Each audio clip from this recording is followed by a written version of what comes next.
प्रभु यीशु मसीह के पवित्र नाम में आप सबों को मेरा नमस्कार। मैं सजी भिलाई वाला। पिछले दिनों हम मनन कर रहे थे कैसे इज़राइलियों की कनान यात्रा में परमेश्वर उनके साथ था। पहले दिन हमने सीखा कि कैसे विश्वास के द्वारा मूसा के लिए उस जगह से समस्या का समाधान आता है जहाँ से समाधान की कोई संभावना नहीं थी। दूसरे दिन हमने सीखा कि परमेश्वर के रास्ते पर जब हम चलते हैं तो रुकावट और अड़चनें आती है। ये ज़रूरी नहीं कि जहाँ रुकावट नहीं वो सही मार्ग है। कठिन रास्तों पर चलाने के पीछे परमेश्वर के कुछ उद्देश्य होते हैं। तीसरे दिन हमने सीखा कि हमारे चारों ओर खुदा के चमत्कार मौजूद हैं। हम इन्हें कम आंकते हैं क्योंकि ये हमारे लिए हम हर दिन उपलब्ध रहते हैं। आगे बढ़ते हैं।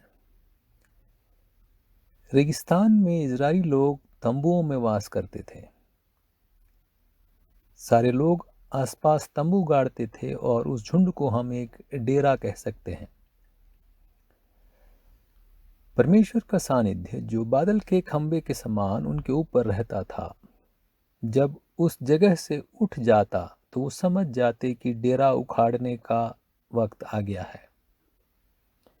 जिस जगह बादल का खंबा ठहर जाता उस जगह वो फिर से डेरा डाल देते थे। इस प्रकार एक जगह से दूसरी जगह हर दिन परमेश्वर उन्हें चला रहा था। मसीही जीवन को भी कनान की यात्रा के समान कहा गया है। इस जीवन में भी परमेश्वर हमें हर दिन चला सकता है, बशर्ते कि हम उसकी तरफ देखें जैसे इजरायली बादल के खंबे की तरफ देखा करते थे। आगे हम देखते हैं कि परमेश्वर इजरायलियों से कहता है कि मेरे लिए एक तंबू बनाओ। उसे मिलाप वाला तंबू कहा गया है।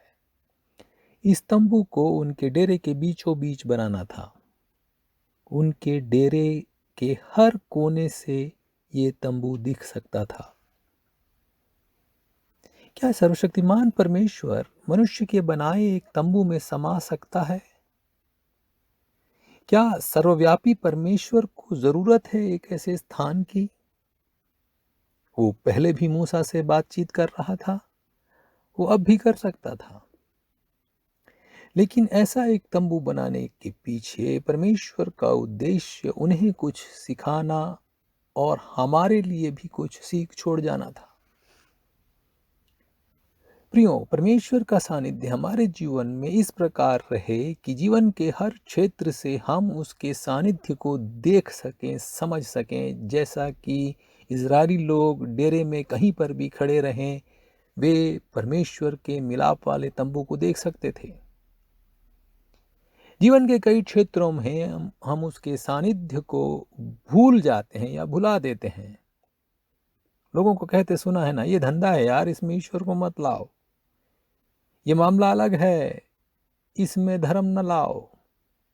प्रियजनों, हमारे काम धंधे में, पारिवारिक जीवन में, आपसी संबंधों में, बाजार में, सड़क में, हर जगह ईश्वरीय इच्छा को और ईश्वरीय अच्छाई को जगह दें, उसके सानिध्य को मान लें।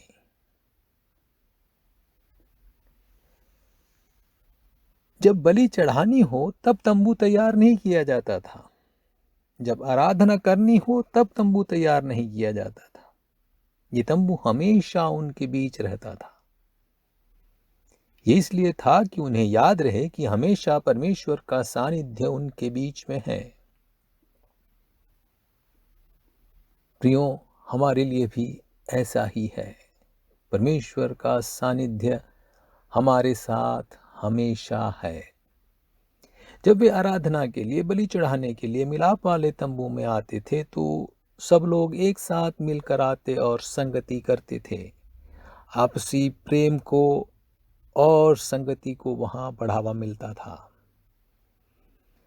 मिलाप वाले तंबू में आराधना की रीति में हर एक उपकरण में हम एक प्रतिछाया देखते हैं। वो प्रतिछाया है जगत के उद्धारकर्ता प्रभु यीशु मसीह की। खुदा उन्हें याद दिलाना चाह रहा था कि जगत का उद्धारकर्ता उनमें से आएगा। वो कैसे आएगा, उसकी खूबी क्या होगी, उद्धार के कार्य को कैसे पूरा किया जाएगा, कलीसिया का रहस्य क्या है, परमेश्वर का प्रेम क्या है, ये सब उस मिलाप वाले तंबू के द्वारा परमेश्वर उन्हें दिखा रहा था और हमारे लिए एक सीख छोड़ी जा रही थी। प्रियो, समाप्त करना चाहता हूँ। याद रहें, परमेश्वर का सानिध्य हमारे साथ हमेशा है। परमेश्वर का सानिध्य हर जगह है। परमेश्वर का सानिध्य हर हालत में है। वो सिर्फ चर्च में और संगति में और आराधना में प्रकट नहीं होता है, वो निरंतर हमारे साथ है। प्रभु हम सबको आशीष दे। आमीन।